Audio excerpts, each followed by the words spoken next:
Good afternoon, guys. Good afternoon.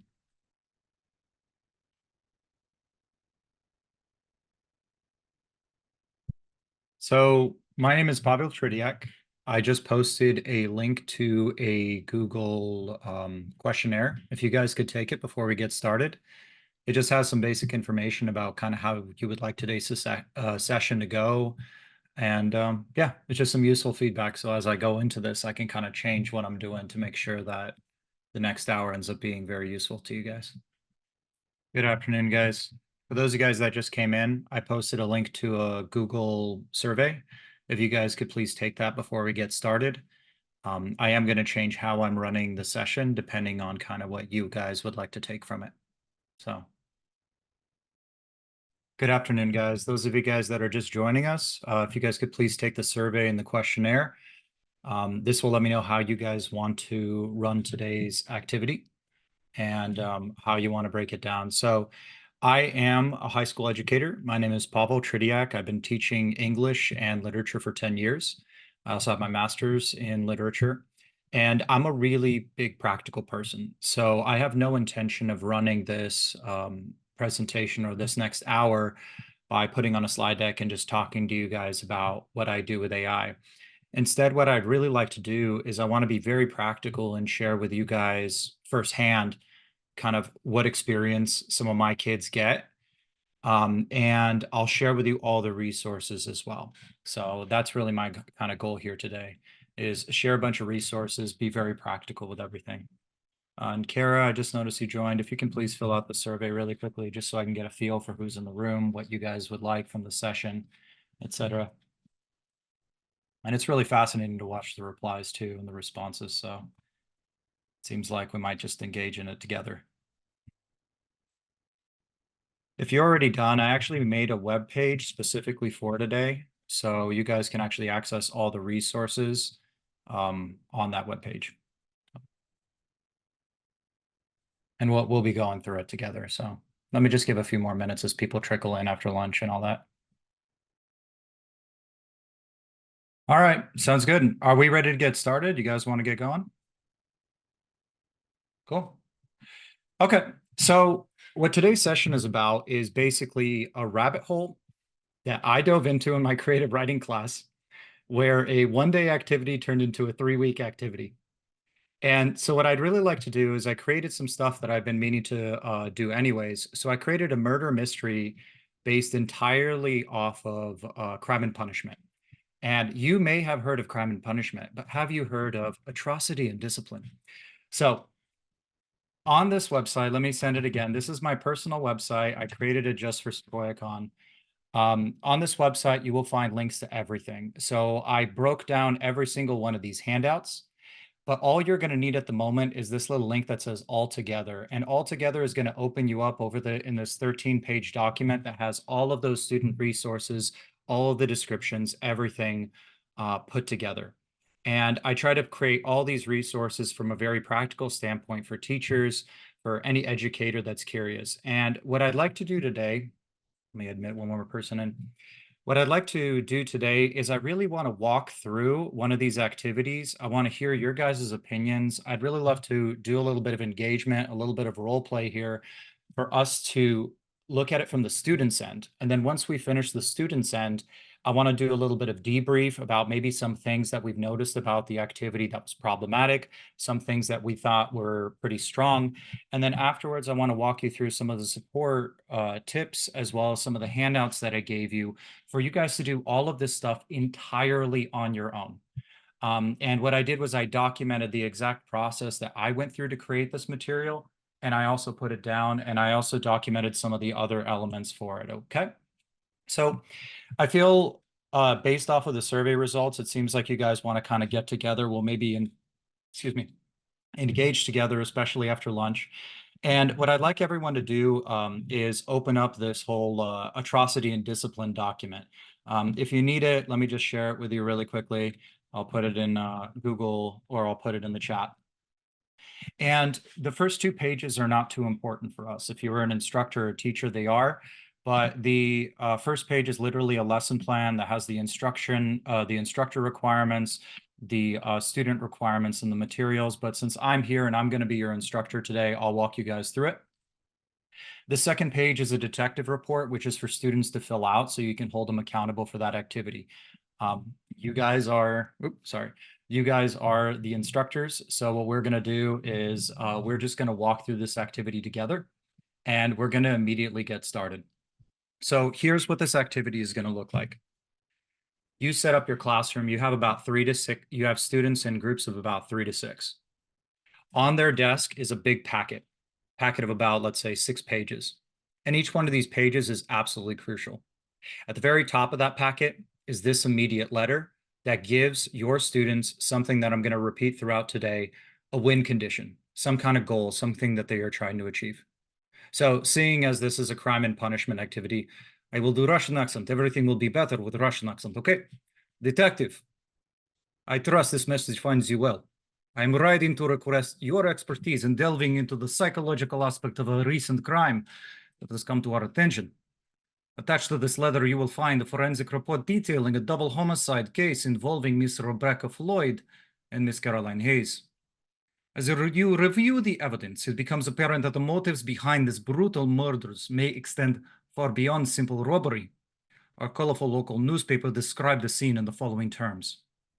In a small, modest apartment, the lifeless body of Mrs. Rebecca Floyd lies sprawled on the floor, a scene of utter horror. Her skull split open. She was brutally murdered, yet the weapon's identity remains a sinister mystery. Beside her, her sister, Miss Carolyn Hayes, lies in a pool of blood near the door, another victim of the ghastly crime. Mrs. Floyd, though once financially struggling, had been steadily increasing her wealth through the ownership and management of a pawn shop inherited from her late husband. Now, her untimely demise, the shadow of suspicion looms large over those who knew her, and the hunt for the truth begins amidst the chilling silence of a crime scene. Given your exceptional investigative skills and insight into criminal psychology, I'm reaching out to request your assistance in analyzing the behavior patterns and potential motives of the perpetrators involved in this case. Your expertise in this area will be invaluable in guiding our investigation and helping us uncover the truth behind these heinous acts. I appreciate your dedication to your work and your commitment to seeking justice for the victims and their families. Please, do not hesitate to reach out and inquire any additional resources for your support. Thank you for your continued service, Detective. Sincerely, Captain Daniel Ramirez, a very holistically Russian name. All right. So this is where you guys come in. So we need lead detectives, which in this case I'm going to be playing, and I need my partner detectives. I have scripts, and as you might guess, absolutely everything here is AI generated, and I have modified it to include various things, and I will show you guys how I did all that. But right now, I need somebody to play William Dawson, somebody who's really curious about materialistic wealth, in particular in status. So if anybody wants to volunteer.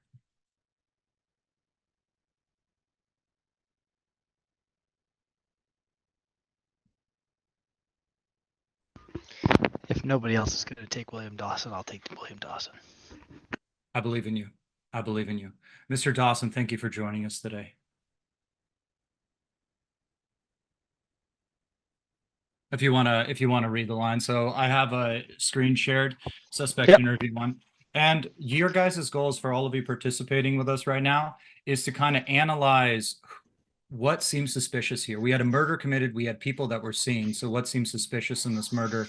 And if you have a copy of this yourself, maybe you want to just do like a really quickly like file, make a copy. This way you can highlight, really put yourself in the position of the students that might be in your class. So Mr. Dawson, thank you for joining us today. Yes, well, let's get on with it, shall we? I have other matters to attend to. Of course, of course. Can you enlighten us with your acquaintance with Mrs. Floyd? Mrs. Floyd? Oh, yes, the struggling pawnbroker. We've crossed paths occasionally in business transactions. Sad state of affairs, really. And did you happen to see her lately? Indeed, I did. Merely discussing an apartment rental for my fiancée, though I'm sure that's of little interest to you. She's a jewel among common stones, a shining beacon of virtue in a sea of mediocrity. You see, detective, I'm not merely marrying her out of some base desire for wealth or status. No, I am performing a noble act of charity, lifting her from the depths of poverty and obscurity to bask in the glory of my own magnanimity. Oh, the excitement of the impending nuptials! To think I will soon be bound to such a paragon of grace and refinement, elevating her to the lofty heights of my own esteemed lineage. It is a union of souls, a merging of two worlds, all orchestrated by my benevolent hand. Um, oh, okay. Well, did any other topics arise during your conversation? Nothing worth noting, just the matter at hand. Um, your aspirations for wealth and social status seem quite apparent, Mr. Dawson. Aspirations. I simply pursue a success, detective. Nothing wrong with that, is there? Mr. Dawson, I must ask you about the murder of Mrs. Floyd. Let's be frank. Did you have any involvement in her death? Involvement? Absurd. Do you honestly think that I, a man of my stature, would resort to such barbarity? Let me educate you, detective. I have amassed my fortune through astute business acumen, exploiting every opportunity the system presents. I've navigated the intricacies of society with finesse, climbing the social ladder while lesser minds falter. Murder is beneath me, a crude tool wielded by the feeble-minded and morally bankrupt. So save your accusations for the true culprits, for I assure you, I am not among them. Thank you for your time, Mr. Dawson. I need a Henry Johnson. A Henry Johnson, someone especially cynical, if you don't mind. Whoever is willing to volunteer. If you have an evil bone in your body, you should volunteer right now.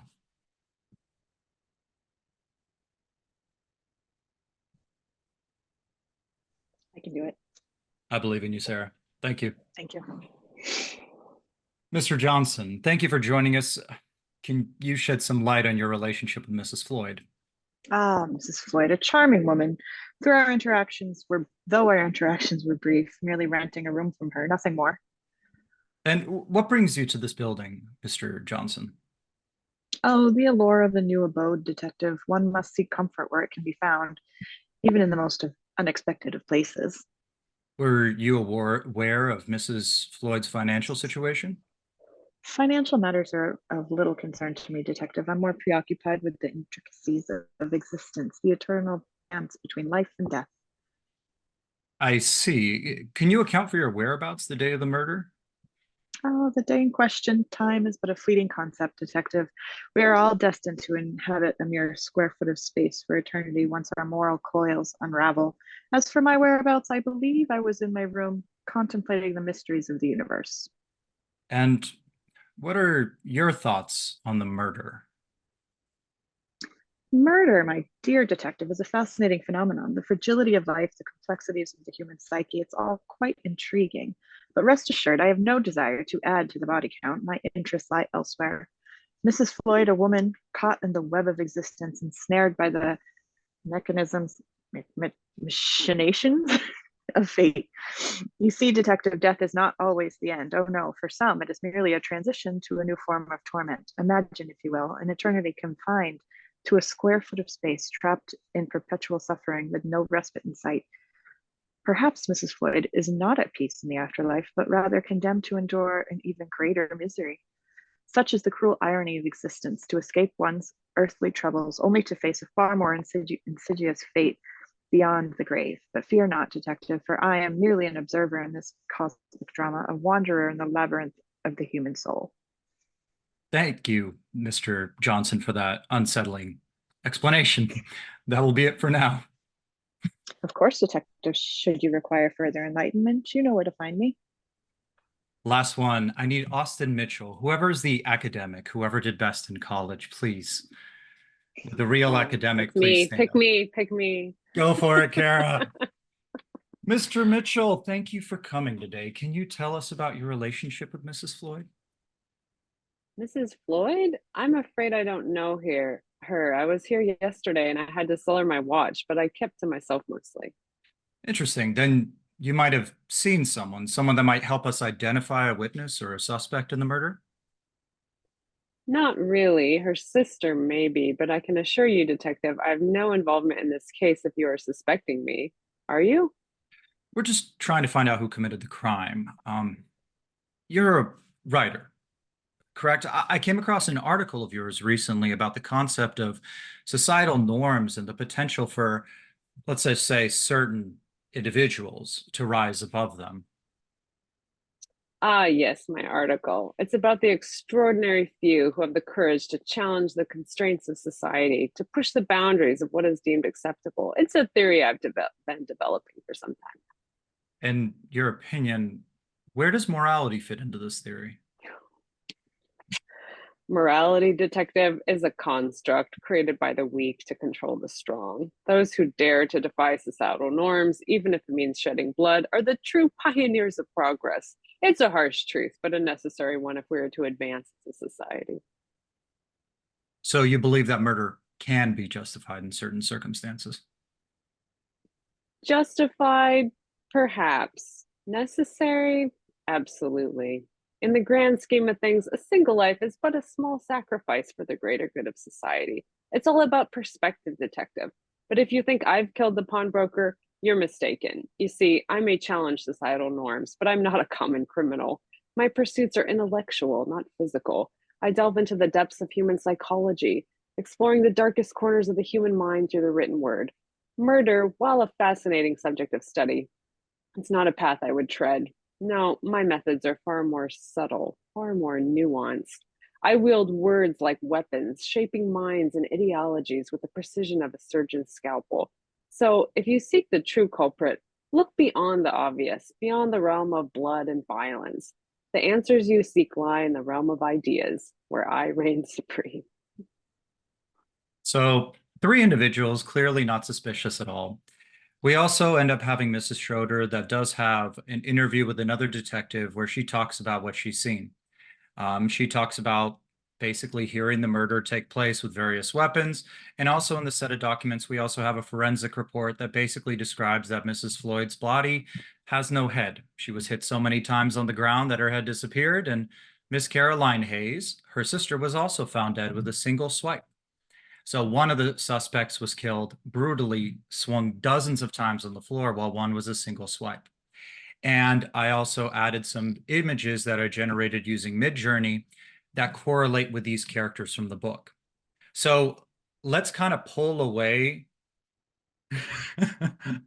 Yeah. Who knows if it's taken out of context? Who needs context anyways? And I also have actually a murder scene. So what I'd like to do for this session, guys, is I want to talk about what I did to create all this, what this stuff looks like in the classroom, and how this actually works in terms of engagement. Because I literally did this activity about 2 days ago just to see how it would go with my students.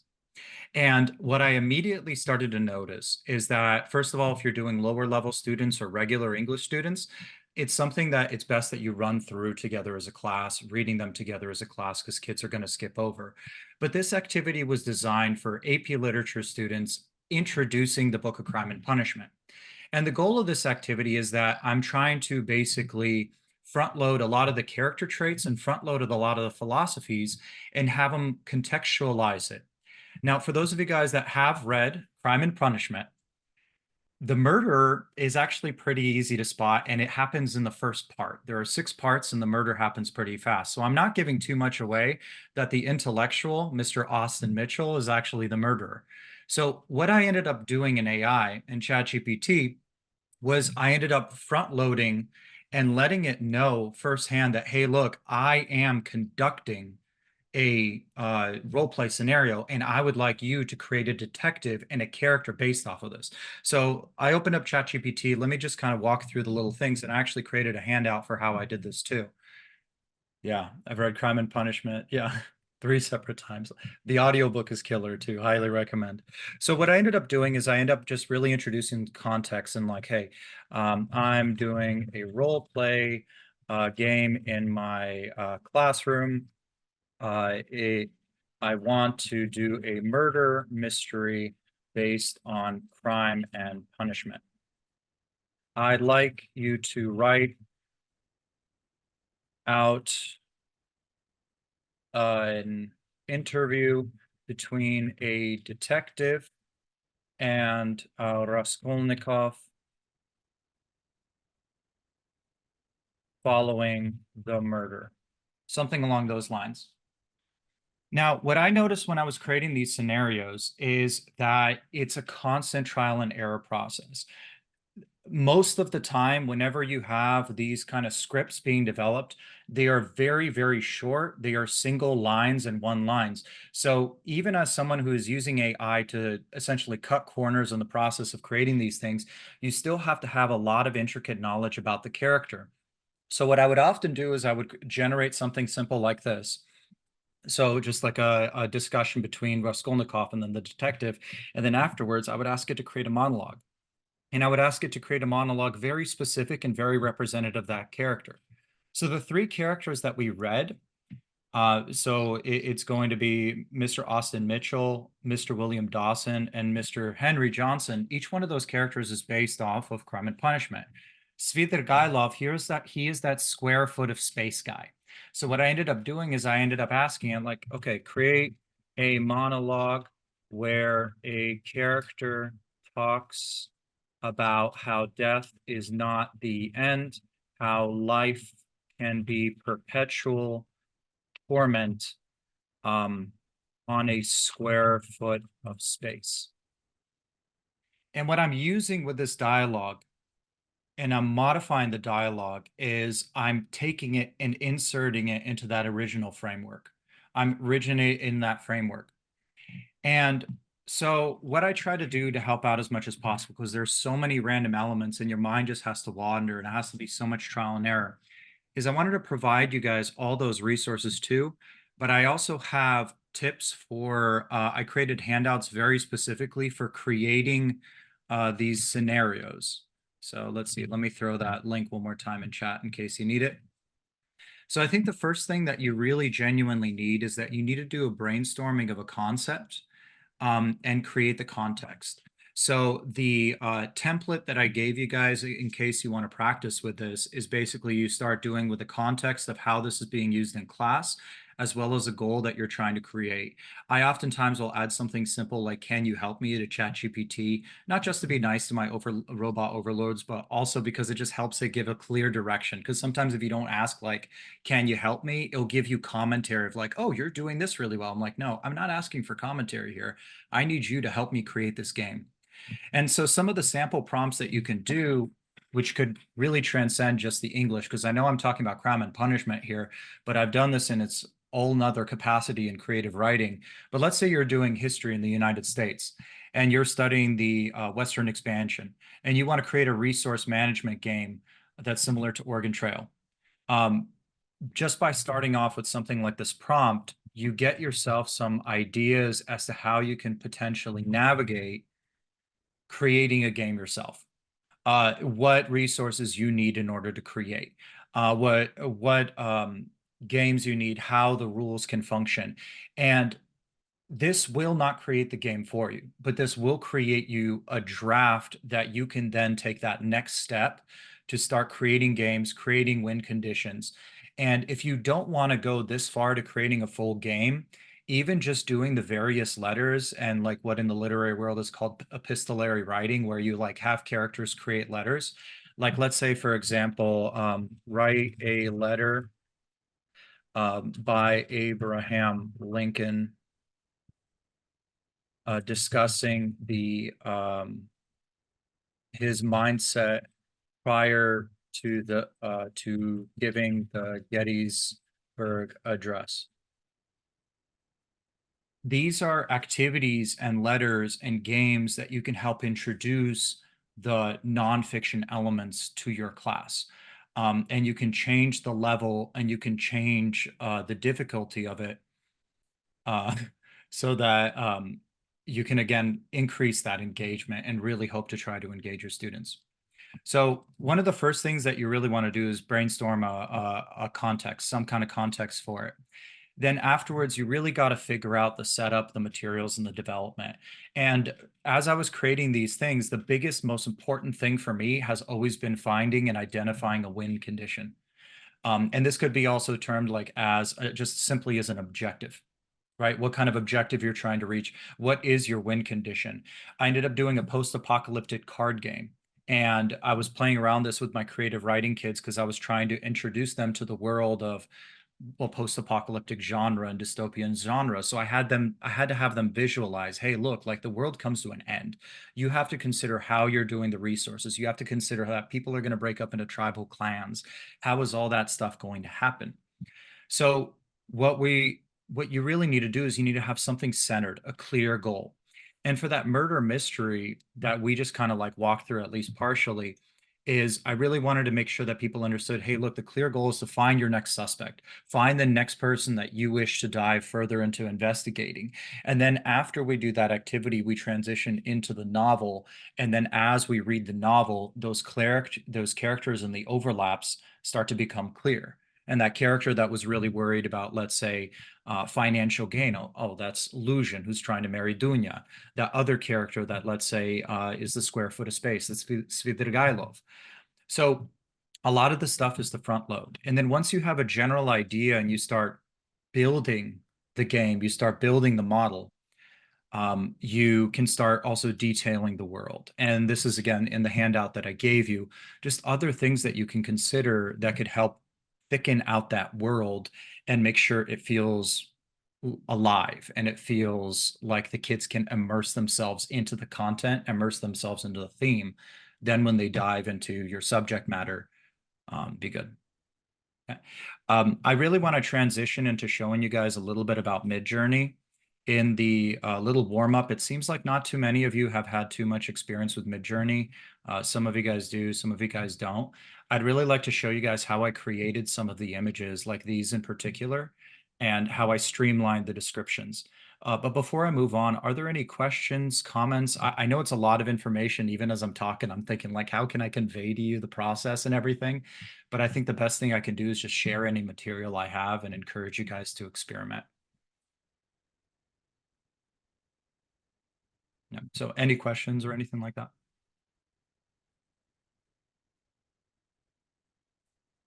Okay, cool. Yeah, sounds good. And one of the reasons why I created, I just read the comment in the chat. One of the reasons I created the website is I don't necessarily believe that like I can walk you through in 5 minutes and say, do this, do this, do this, and you're going to get the result you want. So I really wanted to share everything I could with you guys so that you can utilize the resources on your own. Okay. If I could just add, like it works. I'm like totally invested, and I want I want to know who done it. So Cool. it worked on me. Yeah. So awesome. And so let me share with you guys how I used MidJourney and ChatGPT. So MidJourney, for those of you guys that don't have experience with it, let me stop sharing screen for a second. Let's see, share screen. Let's do MidJourney. Okay. So this is MidJourney. MidJourney is paid. It is a paid service. I think it's relatively cheap. It's like $80 a year. So, and what MidJourney is you type in a quick description right here, and it generates usually up to 4 images. So let me just say, let's do image, a teacher giving a Zoom lecture about AI. Let's just see what pops up. Okay, and what ends up happening is when you type in this description, it generates an image based off of it. The thing that I've always found most useful is to see what other people are generating and what other people are using. So just staying on this stream and just watching it has been so influential for me in terms of getting more motivated to use it and learning how to use it. So this person typed in Gordon Freeman close up, etc. The problem that I found with MidJourney is that its recognition of language is nowhere near as sophisticated as ChatGPT. So if I ask it to create, so I ask it to imagine Raskolnikov from Crime and Punishment, it will most likely do a generic generation of a man with whatever associations they can find of Russian clothing. And it probably won't generate the specific details I want in terms of his facial expression, in terms of his clothing, in terms of the setting. So I'm going to leave that to run for a second. We'll come back to that and we'll see what pops up, especially with the other one. And in the meantime, while that's getting loaded, let me show you how I would prompt ChatGPT to basically create the descriptions for me so I don't have to worry about constantly changing the description. So I would just start off with a simple chat, and I would preface it, and I think I actually added it right here. So let me what is it? Use what I give you. So I would start with a setup concept that I want to use this thread to generate descriptions for an AI image generator. I need all descriptions to be relatively short and focused on as many physical details as possible. So I'll use that really quickly to start. And then afterwards, I would say generate a description of Raskolnikov from Crime and Punishment by Dostoevsky. I'm sure I'll understand those.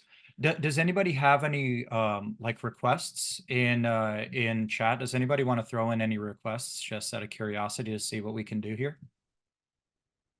While I have the paid subscription, I'd love to play around with this. I'm gonna copy and paste this one into MidJourney in the meantime. And while it's generating, if anybody wants to chat, we can definitely play around with it.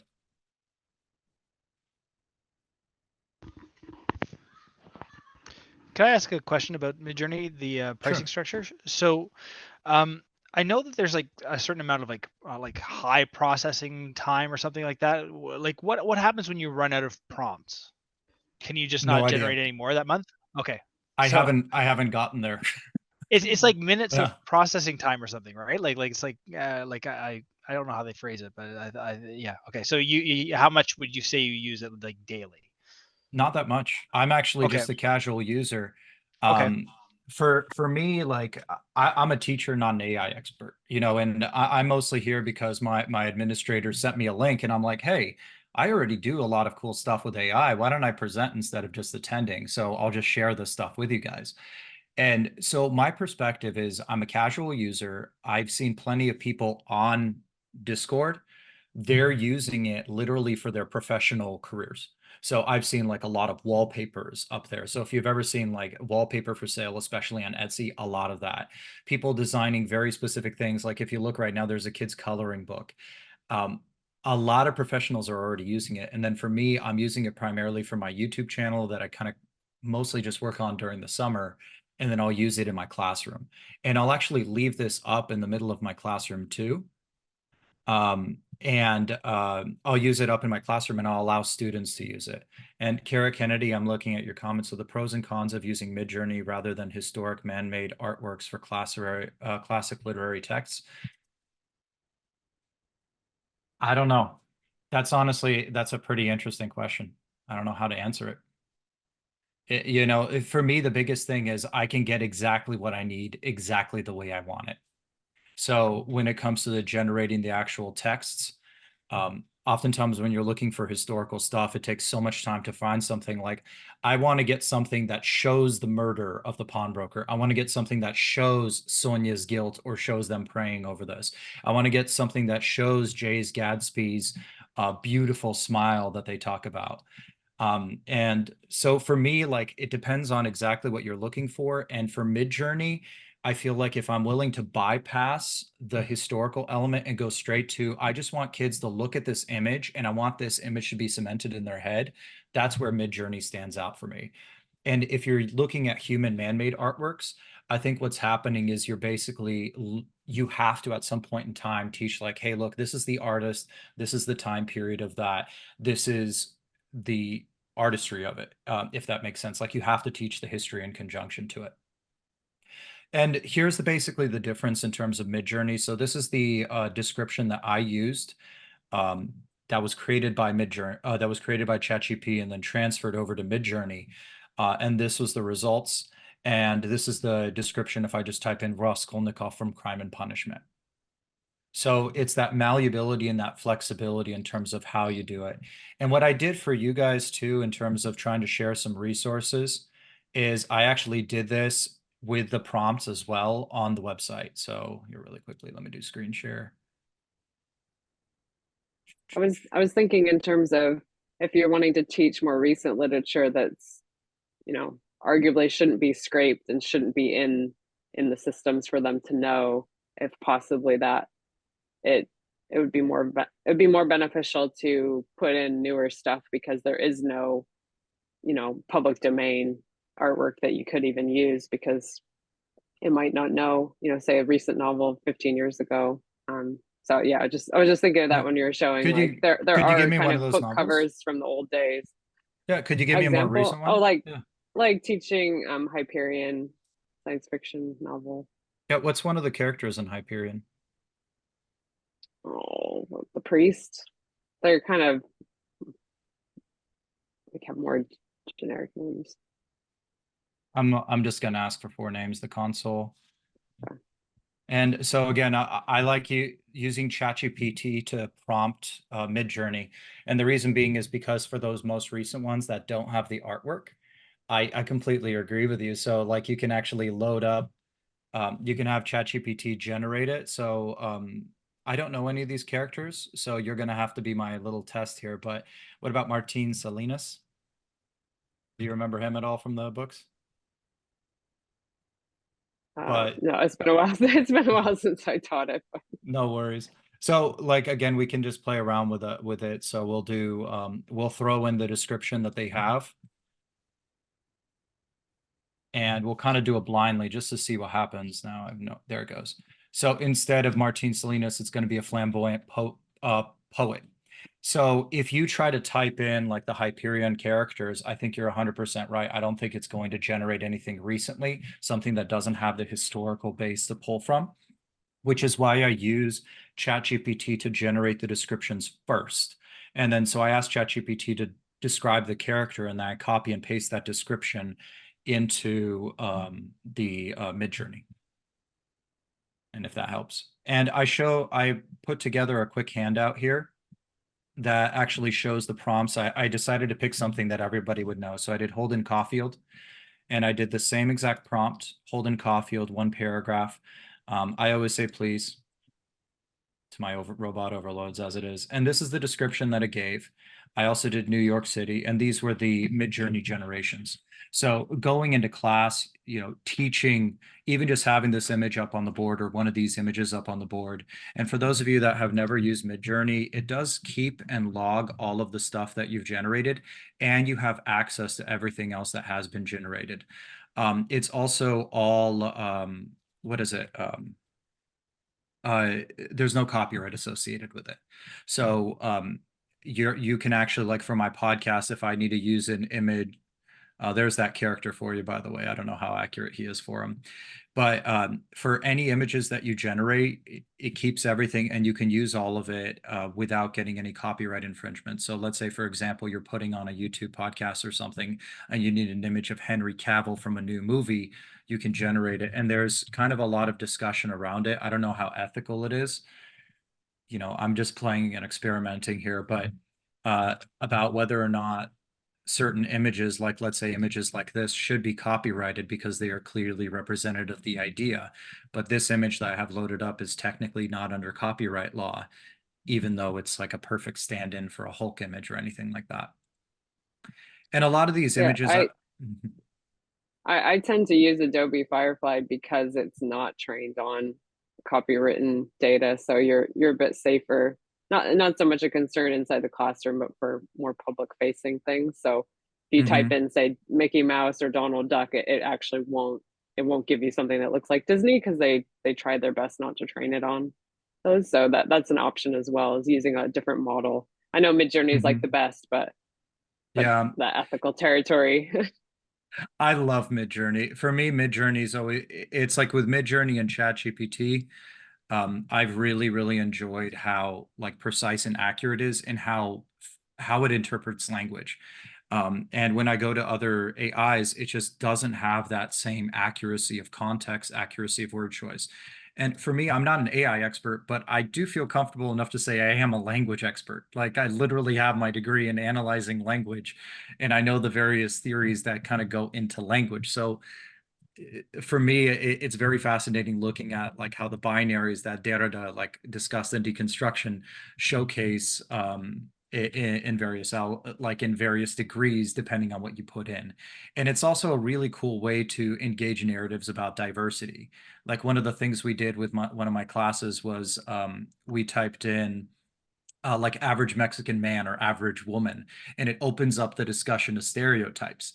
And we talk about like this is the internet's footprint. This is how how the internet could potentially see this. And the thing that I always repeat with my students whenever we discuss topics of like ethnicity and race is that the frightening part isn't how you perceive yourself, but how others perceive you. So it can be really frightening when you type something in MidJourney at like average Mexican man. You can see I have a lot of generations.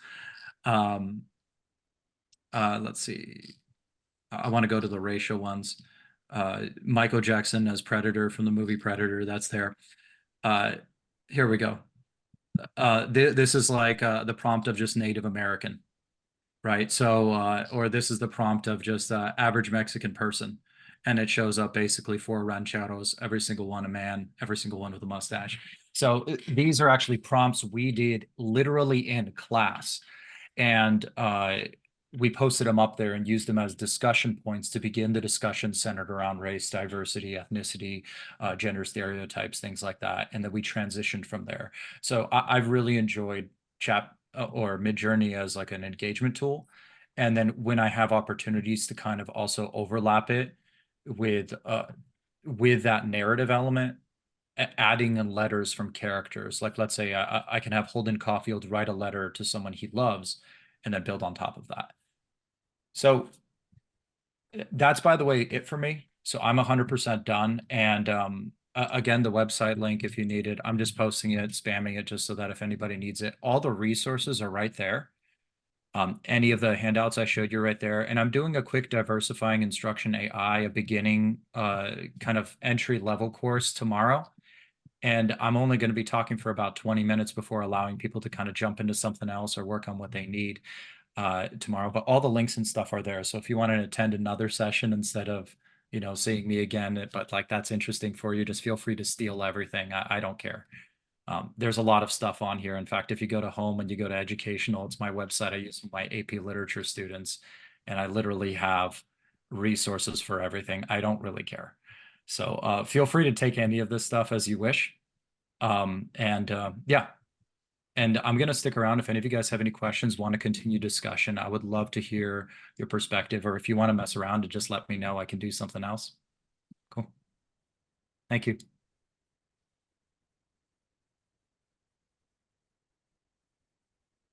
I had a question.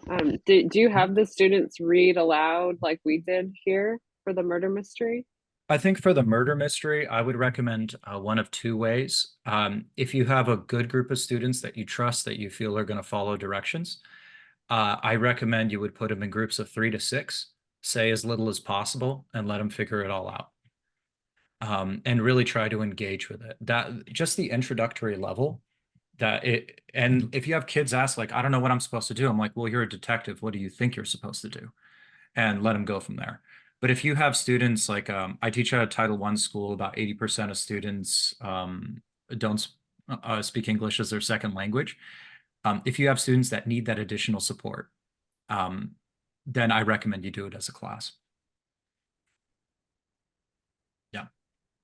If you guys want to, I was noticing some of the vocab was a little challenging, Yeah. and like words that we don't say that much, or you read them but you don't really know how to pronounce them. So, but I Yeah. thought, well, you could either simplify that or you could use it as a discussion point, because I know a common complaint from students is like, oh, Shakespeare's so hard because the words and language I struggle with, or pretty much anything from the 1800s is a challenge with big words. So I think you could also use that as a way to talk about, well, what happens when you don't know how to say a word, or you don't know what a word means, kind of like acknowledging that it can be challenging to use that old-timey language.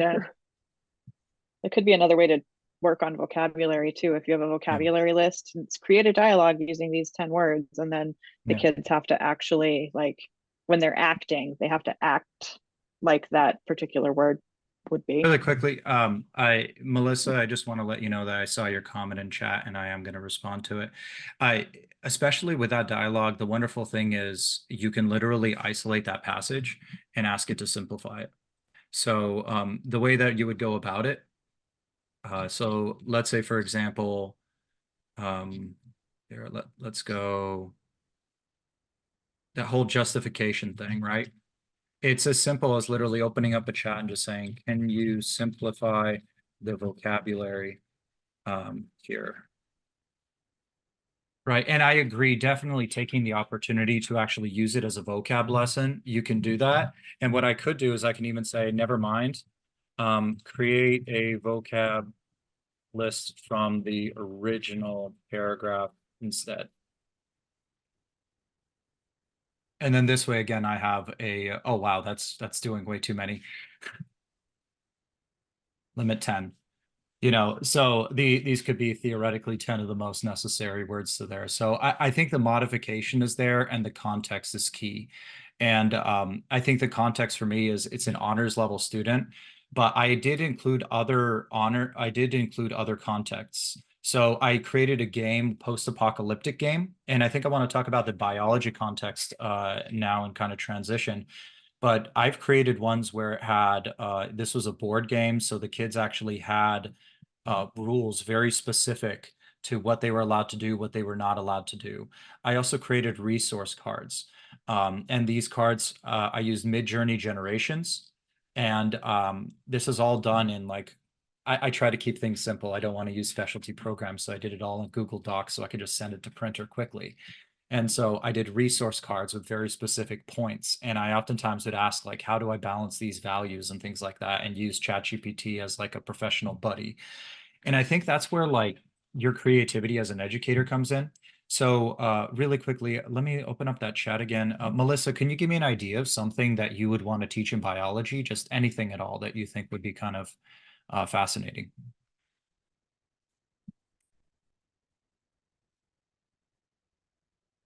Okay, so let's do evolution. That one's going to be fun. I like that. So write a letter about a student, write a letter from a student to their parent. They are at a boarding school and they are struggling with evolution. They understand the concept, but they feel it infringes on their beliefs. I'm an English major, not a spelling major. Please don't judge. Yeah. I feel like this is kind of a really cool way. Again, like in literary world, it's called like epistolary writing. I was listening to Dracula during lunch, and Dracula is written entirely off of letters. Using these like kind of letters or using like a letter context, I feel is a really like low, a very casual way to introduce concepts or themes. I don't think it would be a good way to teach the kids the specific content theoretically. I mean, maybe you'll find a way. Yeah, the loss of letters. That's true. I don't, but again, like the point is, how do we learn how to engage it? And that's kind of where I'm really trying to think of is how can we engage students as much as possible, especially students that may not be engaged in the modern context. Melissa, what do you think about this material, by the way? I'm sorry if I'm scrolling, so you can't read, but how do you feel about this idea?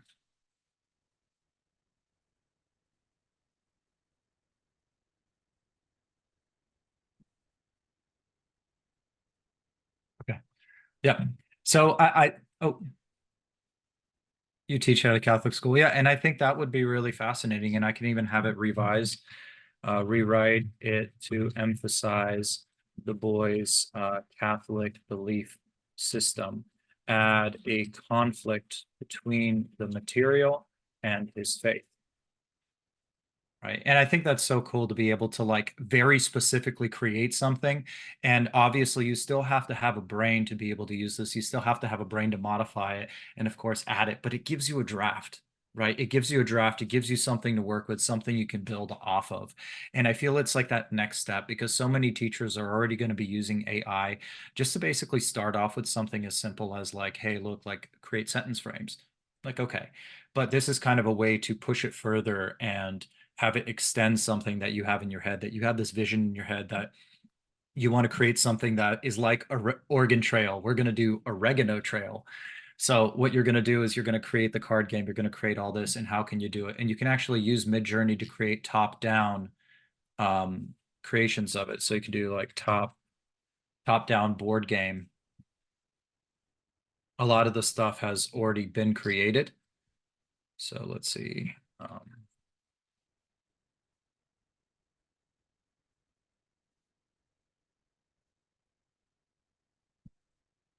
So you can maybe even actually have something that's already generated. MidJourney does accept image input, so you can put your image in there and modify it. The last time I played around with it about a month ago, it wasn't too great, but you know, I mean, things change so fast. I just saw like an article a couple days ago about video games being generated in real time.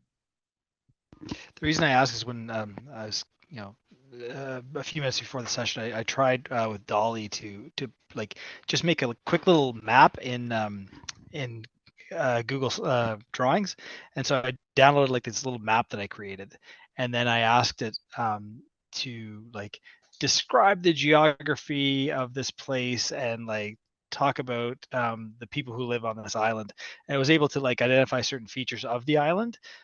So when like the title of this had something to do with world building, so I thought that might be an interesting thing. Like if you had some sort of, map or something, you could ask it to extrapolate some information from it. Let's do it right now.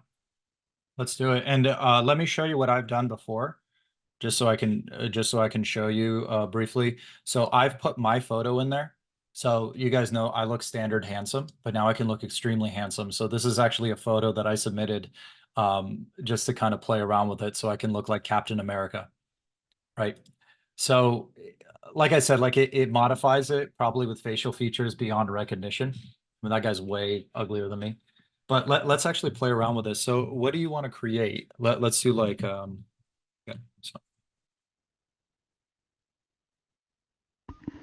I don't know, just like maybe a fantasy map with several major physical features. I don't know, something like that. Sounds good. But let's do it really quickly.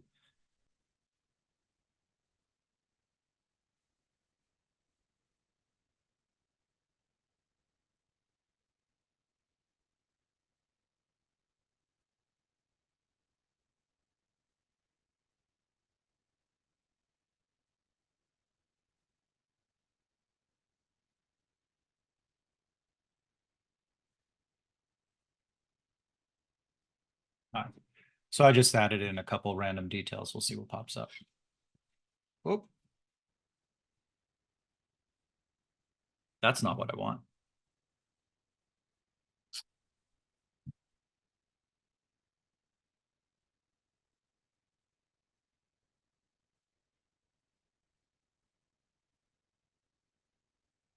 There we go. Let's play around with this and see what happens.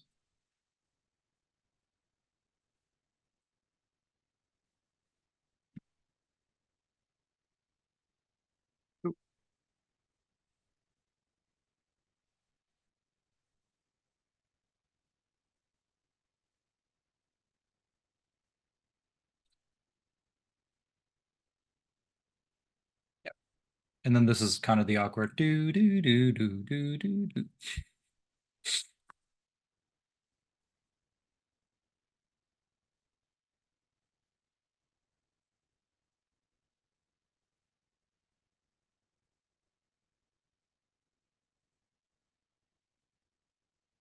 I think I also gave some links in the resources I gave on the website about various like websites. One of my favorite websites actually has an AI image style relocator. So let's see, Chris, something like this, something more elaborate, something less elaborate.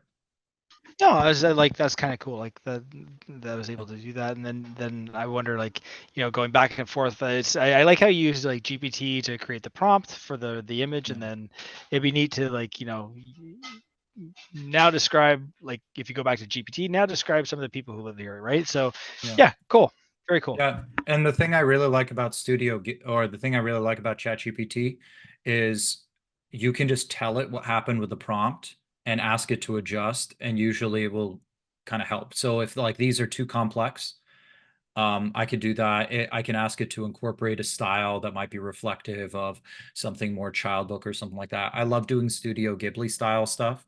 So for my like post-apocalyptic game, I asked MidJourney to do a combination of Studio Ghibli and Mad Max.